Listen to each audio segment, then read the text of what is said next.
Who are the Mahavidyas? Mahavidyas are those Devis who are all-knowing or knowledgeable, as the name suggests. There are 10 Mahavidyas. They are also the Parashaktis, the ultimate Shakti, or the consort of Sadashiv, or you can even call them the Prakriti to the Purush. तो महाविद्या कौन है? महाविद्या वो रूप है देवी का जो सर्वज्ञानी है, जिसके पास बहुत ज्ञान है, जो सदाशिव की अर्धांगिनी है और जो प्रकृति के लिए पुरुष है. So what was the status of women, or what about the women power in Vedas, Puranas and our old scriptures? तो एक औरत को क्या पदवी या क्या स्थान दिया गया था हमारे पुराणों में, वेदों में. Gone through a period of many ill practices against women like dowry and female infanticide and widow remarriage not being allowed, and sati. And we've lived in a patriarchal society. Even currently we're living in a patriarchal society. But if we look at our Vedas, Puranas and our old scriptures, women were given a very high status. They were given the status of being a devi. तो हमारे वेद, पुराण और पुरानी किताबों में उन्हें देवी माना गया है, एक औरत को. So they were skilled and educated like Saraswati. वो बहुत ही ज्ञानी होती थी, जैसे कि सरस्वती पढ़ी लिखी होती थी. फिर उन्हें प्रॉस्पेरिटी से कनेक्ट किया गया है, या खुशहाली से, पैसे के साथ, तो वो लक्ष्मी हैं. और शक्ति के साथ उन्हें जोड़ा गया है. She is been connected to strength and power. Now before I proceed further, I would like you to press subscribe if you haven't, to press the bell icon to be reminded of my next video, and to press like if you like my video. And please don't go till the end, because I have a very little secret right at the end. So who is Lalita Devi? Lalita Devi is one of the Mahavidyas. She is also Parvati, Shiva's consort. So Lalita Devi कौन है? ललिता देवी 10 महाविद्याओं में से एक है, और वो शिव की अर्धांगिनी है और बहुत पावरफुल हैं. और त्रिपुर उपनिषद में उन्हें सबसे ऊंचा स्थान दिया गया है, सबसे ताकतवर और सबसे स्ट्रॉन्ग एनर्जी उन्हें माने जाती है. तो in Tripura Upanishad she is considered the supreme energy, and she's considered the supreme consciousness who rules over Brahma, Vishnu and Mahesh.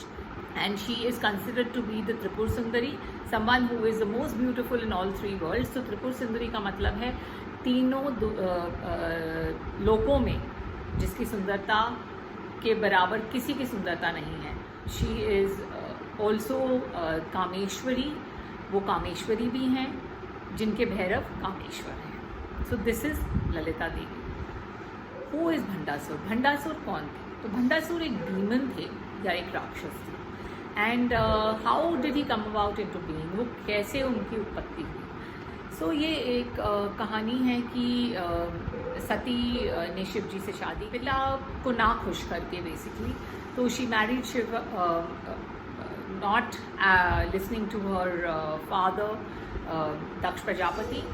And Daksh Prajapati then held a big yagya in which he invited all the devtas and gods, but not Shiv and Shakti. So Sati और शिव को उन्होंने नहीं बुलाया यज्ञ में, और फिर भी सती इंसिस्ट करके, जिद करके वहाँ पहुँची. She reached there and she was upset because he hurled insults at her husband Shiv. उन्होंने शिव जी का बहुत अनादर किया, और इसीलिए सती ने अपना देह त्याग दिया, जो अग्नि थी यज्ञ की उसमें. तो सती entered the pyre of the yajna and she gave up her life. Now there was a demon called Tarakasur. एक राक्षस था तारकासुर, जिसका वध सिर्फ शिव और पार्वती के बेटे ही कर सकते थे. तो only the son born from Shiv and Shakti could have killed Tarkasur.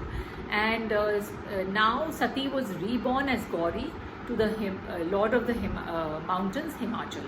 सती का जन्म वापस से हुआ गौरी के रूप में, हिमाचल के पुत्री के रूप में, जो कि पर्वतों के राजा थे. Now the Devtas wanted Shiv and Shakti to get back together, and so they called Kamdev, or the god of love, and they asked him to invoke love in Shiv. देवताओं ने और कामदेव ने उन पर एक फूलों का बाण छोड़ा, जिससे शिव की समाधि टूटी. He woke up from his meditation after the bow of love was shot at him. He was angry and his third eye opened and burnt Kamdev. Kamdev को जला के भस्म कर दिया.